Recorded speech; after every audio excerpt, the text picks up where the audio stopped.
This is my second chapter topic Google presentation.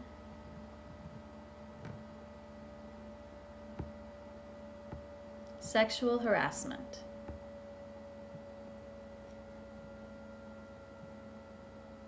The U.S. Equal Employment Opportunity Commission, the EEOC, states that it is unlawful to harass a person because of that person's sex. Sexual harassment is prohibited by Title VII and Title IX of the Civil Rights Act of 1964. It is considered to be a form of sexual discrimination. And it makes me a sad panda. What constitutes sexual harassment? Unwelcome sexual advances, requests for sexual favors, verbal or physical conduct of a sexual nature.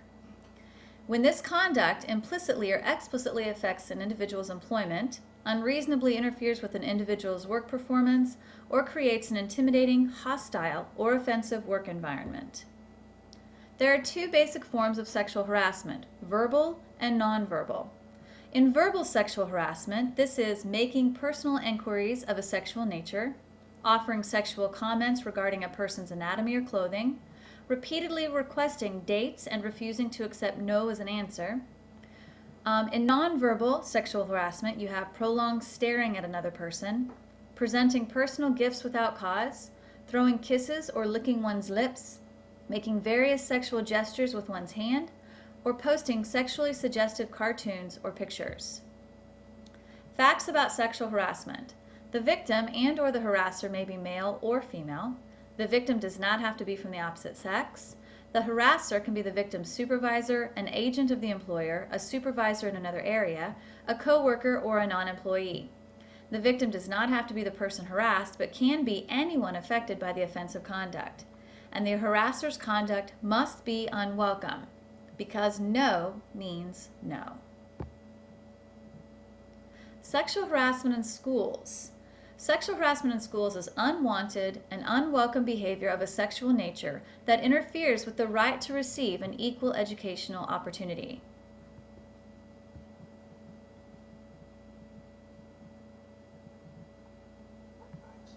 Well, still to come, it's a story parents won't want to miss. And one you might want your children to watch. Sometimes it's a difficult subject to talk about, but some local students are learning an important lesson about the way men and women relate. Like you are being sexual harassed, and you go tell somebody, like a counselor, that sexual harassment's against the law, and people don't take it real seriously. Stay with us. This story is coming up right after the break. Here's a startling statistic. 8 out of 10 public school students say they've been sexually harassed. That's according to a study of 1,600 students across the country. Tonight, Lisa Godley takes us to a local classroom where 6th graders are learning an important lesson.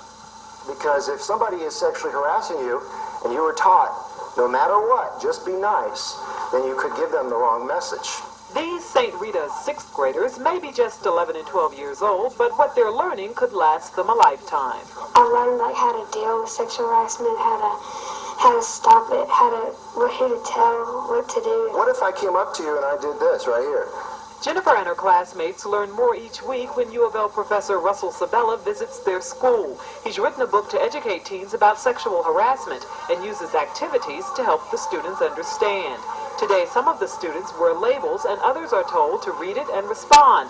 For example, try to hold the person's hand while talking to them. Then the students talk about how it made them feel. It made me kind of uncomfortable because of the way, some of them would kind of take my hands and somebody else would lean on my shoulder. Sabella uses the students' feelings to help get the message across. What's the big deal? I'm just touching their hands. And it may not be a big deal to you.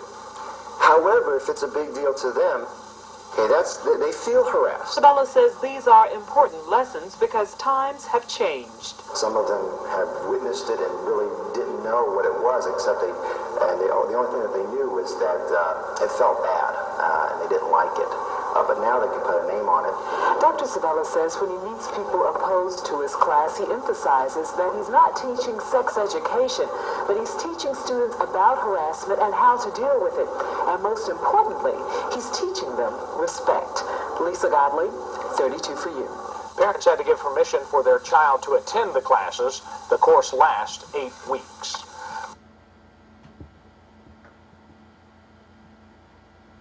Both the federal courts and the Office for Civil Rights of the United States Department of Education recognize two forms of unlawful sexual harassment in schools: quid pro quo harassment and hostile environment harassment. In quid pro quo, this is when a school employee explicitly or implicitly conditions a student's participation in an educational program or activity, or bases an educational decision on the student's submission to unwelcome sexual advances, requests for sexual favors, or other conduct of a sexual nature. In hostile environment harassment, this is unwelcome sexual advances, requests for sexual favors, and other verbal, nonverbal, or physical conduct of a sexual nature by an employee, another student, or a third party that creates that hostile environment in school.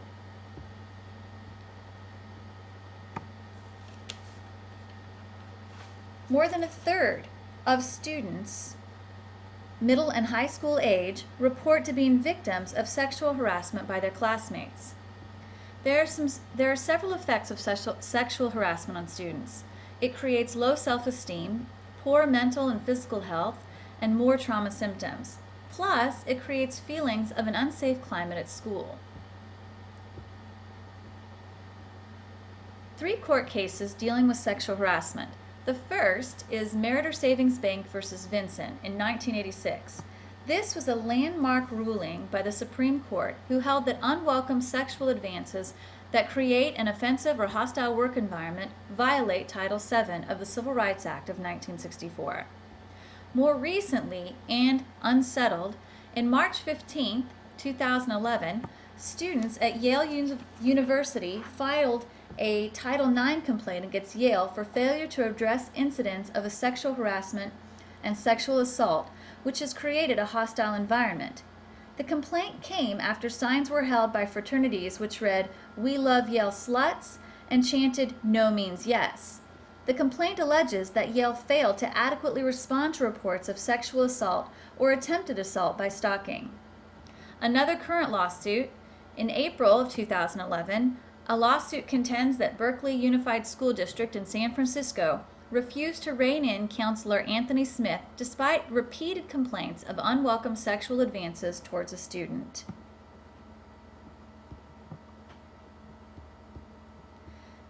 There are 2 ISLLC standards that really address sexual harassment in schools. The first one is number 3. An educational leader promotes the success of every student by ensuring the management of the organization, operation, and resources for a safe, efficient, and effective learning environment.